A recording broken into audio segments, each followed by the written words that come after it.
आज के इस वीडियो में हम आपको बताएंगे संविधान संशोधन से संबंधित प्रमुख प्रश्न और उनके उत्तर तथा उनकी व्याख्या के बारे में भी बताएंगे, क्योंकि संविधान संशोधन से हर बार परीक्षा में प्रश्न पूछा जाता है। तो इसलिए आज हम इस वीडियो को बना रहे हैं कि आप लोग अगर संविधान संशोधन से कहीं से भी प्रश्न आता है तो वहाँ पर गलती ना करें। ये प्रीवियस ईयर एग्ज़ाम के क्वेश्चन हैं जो पूछे गए हैं, चाहे टीजीटी हो, पीजीटी हो या कोई अन्य एग्ज़ाम हो, तो उससे संबंधित है। तो चलिए देखते हैं अपने प्रश्न को। पहला प्रश्न हमारा जो है लिखा गया है कि भारतीय संविधान के 73वें और 74वें संशोधन अधिनियमों में निम्नलिखित को सम्मिलित किया गया है। जो 73वां और 74वां संविधान संशोधन हुआ है उसको किस भाग में सम्मिलित किया गया है? जो 73वां और 74वां संविधान संशोधन 1992 में हुआ था उसे किस भाग में सम्मिलित किया गया? तो आप लोगों को पता होगा कि भाग 9 और 9 का में आपका सम्मिलित किया गया है। अगर रोमन अंकों की बात करें तो रोमन अंक में ऐसे लिखा रहता है 9 और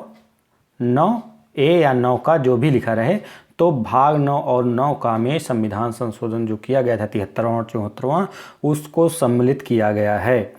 इसमें लिखा गया है कि 73वां एवं 74वां संविधान संशोधन 24 अप्रैल 1993 को लागू हुआ था। तो अगर लागू होने की बात पूछा जाए 73वां और 74वां संविधान संशोधन जो पंचायती राज व्यवस्था और नगर पालिका संबंधित था उसे कब लागू किया गया? 24 अप्रैल 1993 को उसे लागू किया गया था। ठीक है। अगला प्रश्न है अनुच्छेद 368 निम्न का प्रतिनिधित्व करता है। जो 368 में संविधान का उल्लेख किया गया है वो किस तरह का प्रतिनिधित्व करता है? तो आप देखेंगे जब आप संविधान के 368 अनुच्छेद पढ़ेंगे तो उसमें लिखा गया कठोरता और नमनीयता दोनों का समन्वय पाया जाता है आपके संविधान संशोधन की प्रक्रिया के तहत। अनुच्छेद 368 का उल्लेख संविधान के भाग 20 में किया गया है। कभी कभी ये भी पूछा जाता है कि जो संविधान संशोधन की प्रक्रिया का उल्लेख किया गया है वो संविधान के किस भाग में किया गया है? तो भाग 20 में किया गया है आपके। अगला प्रश्न है भारतीय संविधान में निम्नलिखित में से कौन सी विशेषताएं पाई जाती हैं? तो भारत का जो आपके संविधान है उसमें कौन कौन सी विशेषताएं पाई जाती हैं? पहला दिया गया संशोधन की बहुल प्रक्रिया। तो आप देखेंगे केवल संशोधन की एक ही प्रक्रिया साधारण बहुमत से पास कर दिया जाए, साधारण बहुमत से, विशेष बहुमत से तथा विशेष बहुमत प्लस आधे से अधिक राज्यों के अनुसमर्थन द्वारा भी संविधान संशोधन की प्रक्रिया अपनाई गई है। तो इसलिए संविधान संशोधन की जो है वो उसमें बहुल प्रक्रिया को सम्मिलित किया गया। तो पहला आपका सही है। फिर राज्यों को संशोधन की पहल करने का अधिकार नहीं है। तो राज्य संशोधन की कोई पहल नहीं कर सकते, इसलिए इसको भी सही, ये भी सही है। फिर अगला है कुछ संशोधन केवल राज्य विधानमंडलों द्वारा ही पारित किए जा सकते हैं। बिल्कुल गलत है, राज्य विधानमंडल द्वारा कोई भी नहीं पारित किया जाता। बस हाँ, जहाँ पर विशेष बहुमत की आवश्यकता होती है वहाँ पर संसद द्वारा पारित किया जाता है, उसके बाद राज्य विधानमंडल द्वारा उसे अनुसमर्थन केवल दिया जाता है, बाकी कुछ नहीं होता है। फिर अगला जो है संविधान संशोधन संबंधी विवादों के समाधान के लिए संसद के दोनों सदनों की संयुक्त बैठकें होती हैं। तो बिल्कुल नहीं, संविधान के अगर संशोधन संबंधित मुद्दा कोई है तो कोई भी बैठक नहीं होती है। अनुच्छेद 108 में जो संयुक्त बैठक का प्रावधान करता है लोकसभा और राज्यसभा की, उसमें केवल इतना ही कहा गया है कि यदि कोई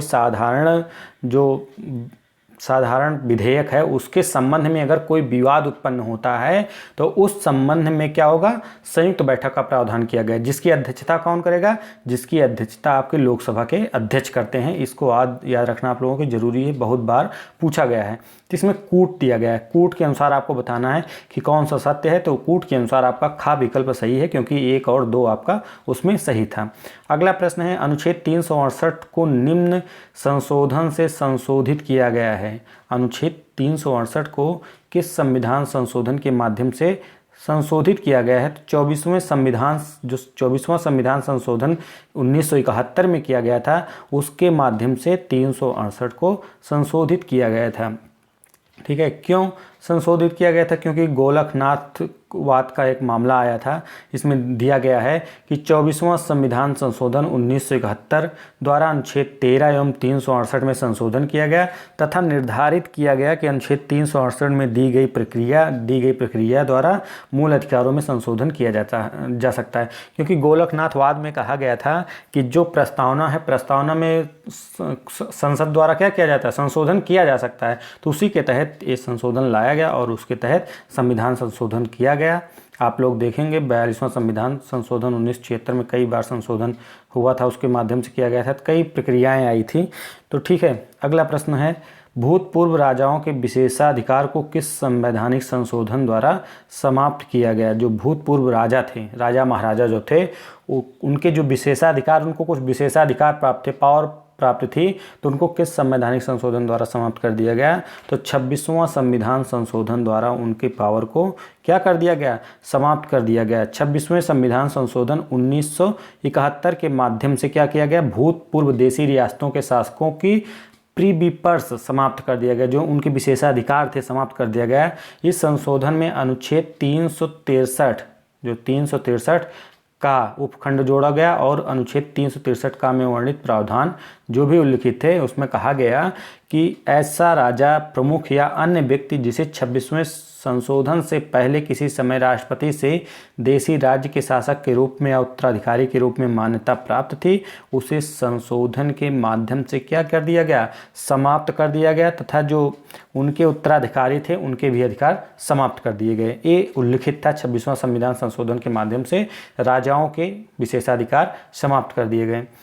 अगला है हमारे संविधान में प्रीबिपर्स और विशेषाधिकारों का उन्मूलन किस संविधान संशोधन द्वारा किया गया है। तो वही सेम 26वां संविधान संशोधन द्वारा विशेषाधिकार का उन्मूलन किया गया है। प्रीबिपर्स का मतलब होता है निजी थैलियों, जो उनके उत्तराधिकारी को जो निजी थैलियाँ मतलब वो प्राप्त था सब कुछ अधिकार, वो समाप्त कर दिया गया। अगला प्रश्न आपका है भारतीय संविधान की प्रस्तावना में 42वें संविधान संशोधन द्वारा कौन से शब्द जोड़े गए। तो 42वां संविधान संशोधन द्वारा प्रस्तावना में क्या क्या जोड़ा गया था, समाजवादी, धर्मनिरपेक्ष तथा अखंडता शब्द को जोड़ा गया था। यह आपका कौन सा घ वाला विकल्प सही है। 42वां संविधान संशोधन के माध्यम से संविधान में 2 नए अध्याय, कौन कौन से, संविधान में 2 नए अध्याय, 4 का जो मूल कर्तव्य है तथा 14 का जो आपका अधिकरण है, न्यायाधिकरण है, अधिकरण को जोड़ा गया था। और क्या किया गया था, 9 नए अनुच्छेद को जोड़ा गया था तथा 52 अनुच्छेदों में संशोधन किया गया था।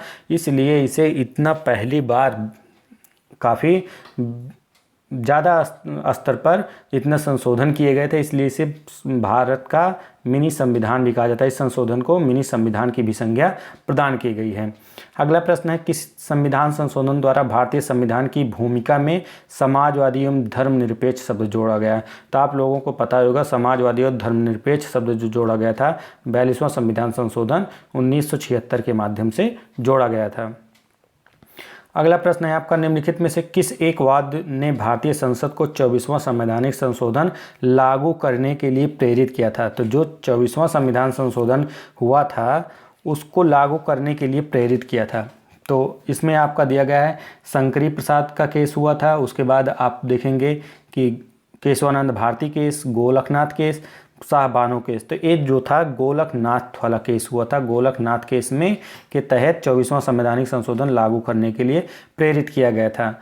गोलकनाथ मामले के निर्णय से उत्पन्न संकट से निपटने के लिए 1971 में 24वें संविधान संशोधन द्वारा निश्चित किया गया कि संसद को संविधान के मूल अधिकारों सहित किसी भी उपबंध को संशोधित करने का अधिकार होगा। इसलिए 24वां संविधान संशोधन पारित किया गया था आपका।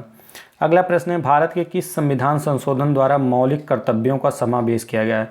तो किस संविधान संशोधन द्वारा मौलिक कर्तव्य का समावेश किया गया था। तो आप देखेंगे 42वां संविधान संशोधन 1976 के माध्यम से आपके मौलिक कर्तव्यों का जोड़ा गया, जो स्वर्ण सिंह समिति ने सिफारिश की थी। किस समिति ने, स्वर्ण सिंह समिति ने सिफारिश की थी। उनकी सिफारिश के आधार पर ही मौलिक कर्तव्य को आपके जोड़ा गया और उसमें उस समय मूल में 10 मौलिक कर्तव्य थे। वर्तमान में आपके संविधान में कुल 11 मौलिक कर्तव्यों का उल्लेख किया गया है।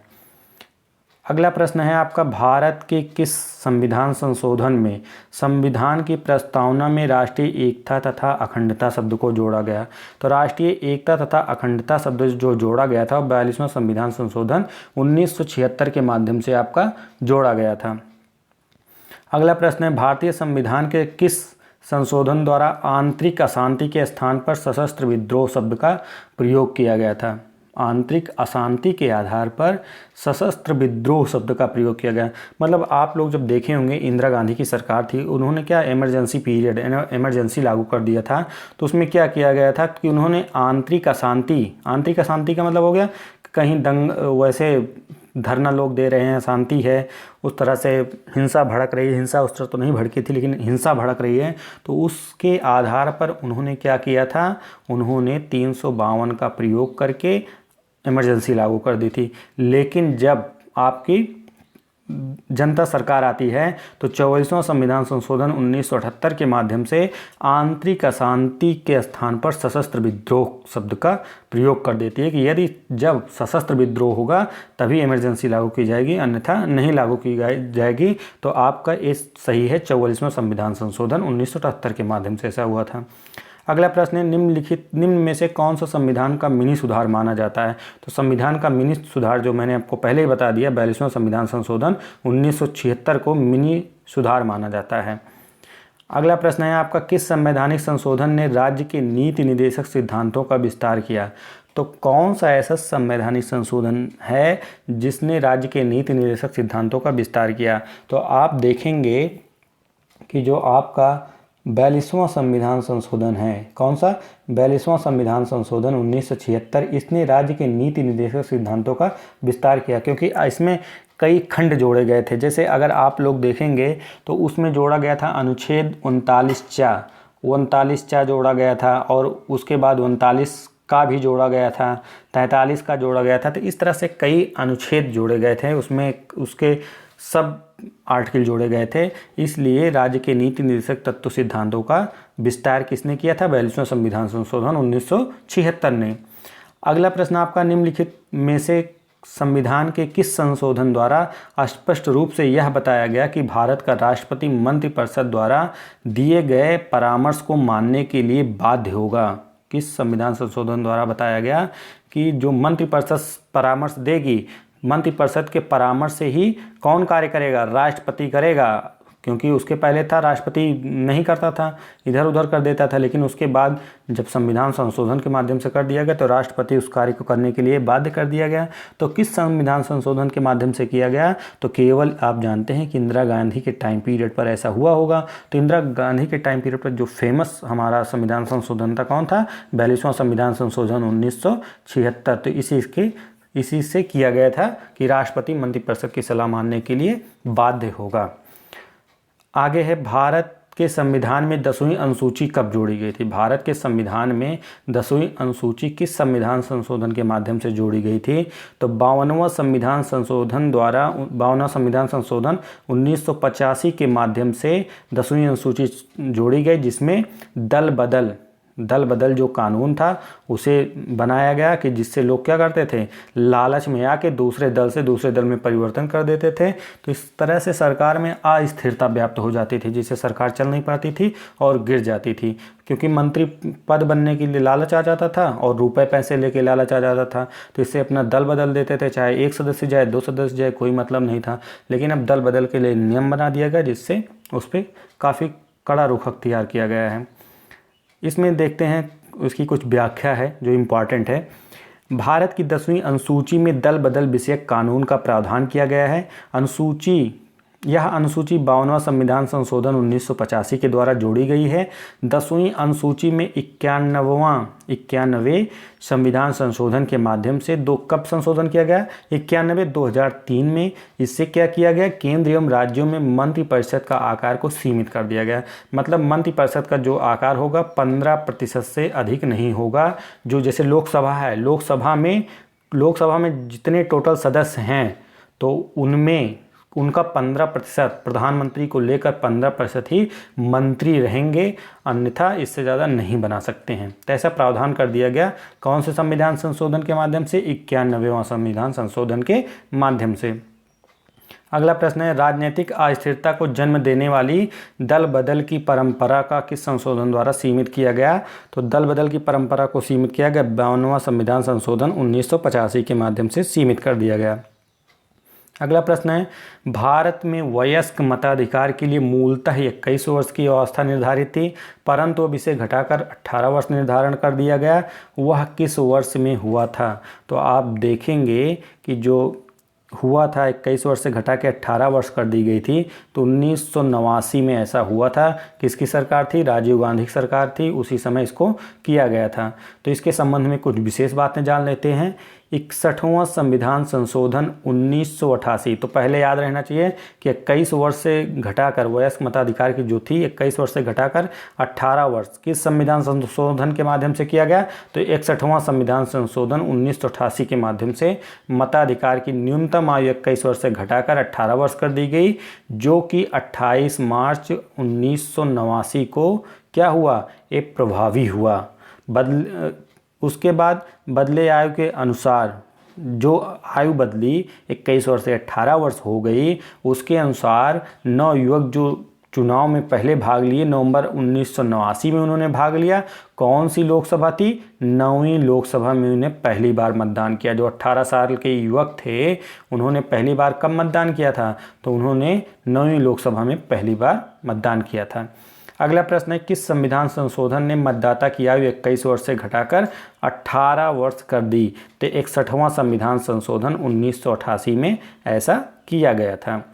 अगला प्रश्न है, कौन संविधान संशोधन अधिनियम भारतीय राष्ट्रपति के निर्वाचन में संघीय क्षेत्रों की विधानसभा के सदस्यों में भाग लेने का प्रावधान किया गया? तो जो संघीय क्षेत्र, आपके संघीय क्षेत्र में कौन कौन सम्मिलित किया गया था? दिल्ली और आपका पुडुचेरी, दिल्ली और पुडुचेरी 2 सम्मिलित किए गए थे। तो किस पूछ रहा है कि किस संविधान संशोधन द्वारा ये राष्ट्रपति के चुनाव में सम्मिलित हुए थे? तो आपका 17वां संविधान संशोधन के माध्यम से सम्मिलित हुए थे। तो 17वां संविधान संशोधन कब हुआ था? 1992 के माध्यम से दिल्ली और पुडुचेरी को जोड़ा गया था। अगला प्रश्न है, भारत संघ से किस राज्य के पृथक होने को प्रतिबंधित किया गया है? तो पूछ रहा है कि भारत संघ के किस राज्य के पृथक होने को प्रतिबंधित किया गया है। तो मतलब कोई राज्य भारत से पृथक नहीं हो सकता। तो किसके माध्यम से किया गया? 16वां संविधान संशोधन 1963 के द्वारा। इसमें कुछ मुख्य बातें जो 16वां संविधान संशोधन में कही गई हैं उसको देख लेते हैं। राज्यों को क्या कहा गया इसमें? राज्यों को वाक और अभिव्यक्ति स्वतंत्रता, शांतिपूर्वक निरायुध सम्मेलन और राष्ट्र की संप्रभुता और अखंडता के हितों में संगम बनाने के अधिकारों और अधिक प्रतिबंध लगाने की शक्ति प्रदान की गई है। और इसमें जो एक और पॉइंट जोड़ा गया था, विधानमंडल के निर्वाचन में भाग लेने वाले जो आपके अभ्यर्थियों, विधानमंडल के सदस्यों, मंत्रियों, न्यायाधीश, भारत के नियंत्रक एवं महालेखा परीक्षक द्वारा ली जाने वाली शपथ या प्रतिज्ञान के प्रारूप में संप्रभुत्व और अखंडता को शामिल किया गया। मतलब इसमें अखंडता को शामिल किया गया कि जो राज्य हैं वो अलग नहीं हो सकते हैं भारत से, जबकि अमेरिका में एक समझौते का परिणाम है, भारत में किसी समझौते का परिणाम नहीं है। अगला प्रश्न है, संविधान का कौन सा संशोधन ग्राम पंचायतों को संवैधानिक मान्यता प्राप्त करता है? जो संविधान में संशोधन किया गया, कौन सा संशोधन ग्राम पंचायतों को? तो ग्राम पंचायत जो है 73वां संविधान संशोधन 1992 में उसे संवैधानिक दर्जा प्रदान करता है। अगला है, संविधान के किस संशोधन के द्वारा भारत में महिलाओं के लिए ग्राम पंचायतों में 33% आरक्षण, जो 33% स्थान है, आरक्षित किया गया? तो 73वां संविधान संशोधन 1992 के माध्यम से महिलाओं के लिए क्या किया गया? स्थान आरक्षित किया गया 33%, 1/3 हिस्सा। अगला प्रश्न है, भारत संविधान का 79वां संविधान संशोधन निम्नलिखित में से किससे संबंधित है? तो जो आपका 79वां संविधान संशोधन हुआ था उसमें लोकसभा और राज्य विधानसभाओं में अनुसूचित जाति और जनजातियों के आरक्षण से संबंधित है। जो बार बार बढ़ाया जाता है कि लोकसभा और राज्य की विधानसभाओं में उनको आरक्षण मिलेगा, इतने प्रतिशत सीटों पर केवल अनुसूचित जाति या जनजाति ही चुनाव लड़ेंगी, तो वही उसी से संबंधित है। ठीक है, तो इससे संबंधित था। तो लोकसभा और राज्यसभा अनुसूचित जाति एवं जनजाति एंग्लो इंडियन के लिए अनुच्छेद 334 के तहत आरक्षण की व्यवस्था 25 जनवरी 2020 को समाप्त हो रही थी, इसे बढ़ा दिया गया। लेकिन एंग्लो इंडियन जो सदस्य थे, जो 2 लोग मनोनीत किए जाते थे किसमें? आपके लोकसभा में, उनको समाप्त कर दिया गया। अब एंग्लो इंडियन को राष्ट्रपति द्वारा जो मनोनीत किया जाता था 2 सदस्यों को, वो अब समाप्त कर दिया गया है। संविधान के किस संशोधन द्वारा 6 वर्ष से 14 वर्ष के बच्चों की शिक्षा मौलिक अधिकार बन गई? तो आप देखेंगे 86वां संविधान संशोधन 2002 के द्वारा 6 से 14 वर्ष के बालकों को मौलिक अधिकार शिक्षा बन गई, क्योंकि इनको 21 का में अब जोड़ दिया गया। मौलिक अधिकार भाग 3 में, भाग 3 के तहत इनको जोड़ा गया है। ठीक। अगला प्रश्न है आपका, भारत के संविधान संशोधन के 86वां संशोधन के पश्चात कितने मौलिक कर्तव्य हैं? तो 86वां संविधान संशोधन में एक मौलिक कर्तव्य जोड़ा गया, जो आपके बच्चों को शिक्षा प्रदान करना किसका दायित्व होगा? उनके माता पिता का। तो अब टोटल कुल 11 मौलिक कर्तव्य हो गए हैं 86वां संविधान संशोधन 2002 के बाद से। अगला प्रश्न है, भारत के किस संविधान संशोधन के द्वारा संपत्ति के अधिकार को मौलिक अधिकार के स्तर से वंचित कर दिया गया? तो संपत्ति का अधिकार उससे मौलिक अधिकार कब वंचित कर दिया गया? तो आप देखेंगे 44वां संविधान संशोधन 1978 के माध्यम से ऐसा किया गया। उस समय सरकार किसकी थी? जनता सरकार थी। ठीक है, इसलिए ऐसा किया गया क्योंकि उस समय जब सरकार विकास के कार्य कर रही थी, उस समय ज़मीन का अधिग्रहण करना एक बहुत बड़ी बाधक हो रही थी, क्योंकि संपत्ति के अधिकार मौलिक अधिकार था। तो लोग सीधे क्या कर रहे थे? सुप्रीम कोर्ट चले जा रहे थे। तो ऐसे में विकास कार्य में बाधा उत्पन्न होने लगी। तो सरकार ने इस बाधा को दूर करने के लिए 44वां संविधान संशोधन 1978 के माध्यम से संपत्ति के अधिकार को मौलिक अधिकार से हटाकर उसे कानूनी अधिकार का दर्जा प्रदान कर दिया। अब संपत्ति का अधिकार एक कानूनी अधिकार बन गया है। अगला है, किस संविधान संशोधन द्वारा यह व्यवस्था हुई कि किस मंत्रिमंडल में मंत्रियों की संख्या के 15% से अधिक नहीं हो सकती? तो मंत्रियों की संख्या 15% नहीं हो सकती अधिक, तो 91वां संविधान संशोधन के माध्यम से ऐसा किया गया था। अगला प्रश्न है, भारतीय संविधान का कौन सा संशोधन नगरीय स्थानीय संस्थाओं को संवैधानिक मान्यता प्राप्त करता है? तो इसमें आप ध्यान से पढ़िएगा, भारतीय संविधान का कौन सा संशोधन नगरीय स्थानीय संस्थाओं को संवैधानिक मान्यता प्रदान करता है? तो 74वां संविधान संशोधन 1992 ये मान्यता प्रदान करता है। अगला प्रश्न है, निम्नलिखित में से कौन सा संवैधानिक संशोधन राष्ट्रीय न्यायिक नियुक्ति आयोग की संरचना तथा कार्यों से संबंधित है? तो जो राष्ट्रीय न्यायिक नियुक्ति आयोग का गठन किया गया था सुप्रीम कोर्ट के, उसमें एक कॉलेजियम व्यवस्था अपनाई गई थी, उसको जो गठन किया गया था, तो सुप्रीम कोर्ट ने क्या किया था? सुप्रीम कोर्ट ने उसे समाप्त कर दिया था। जो संविधान संशोधन कौन सा किया गया था? 99 वाला संविधान संशोधन सुप्रीम कोर्ट ने बाद में समाप्त कर दिया था, क्योंकि उसके वो निजता के मतलब उसके अधिकारों का उल्लंघन एक प्रकार से था। उसमें वरिष्ठता के सिद्धांत के आधार पर नियुक्ति की जाती है जो उच्चतम न्यायालय में न्यायाधीश की, तो इसलिए उसे समाप्त कर दिया गया कि कॉलेजियम व्यवस्था नहीं रहेगी। राष्ट्रीय न्यायिक नियुक्ति आयोग की व्यवस्था की गई थी, लेकिन 2015 में सुप्रीम कोर्ट ने उसे समाप्त कर दिया। अगला प्रश्न है आपका, भारत का 100वां संविधान संशोधन किससे संबंधित है? तो 100वां संविधान संशोधन हुआ था मोदी जी के टाइम पर। ये संबंधित है भारत बांग्लादेश संबंध से संबंधित है। 100वां संविधान संशोधन कब हुआ था? 2015 में हुआ था। भारत और बांग्लादेश के मध्य भूमि समझौते संबंधित था, जिसमें भारत और बांग्लादेश ने भूमि का अपना साझा एक दूसरे को अदला बदली की थी, उसी के संबंध था। इस विधेयक का उद्देश्य भारत को बांग्लादेश के मध्य हुए 41 साल पुराने भूमि सीमा समझौता जो था LBA 1974 को प्रभाव में लाना था। इसका मुख्य उद्देश्य यही था। तो हमारे इस वीडियो में बस इतना ही। धन्यवाद।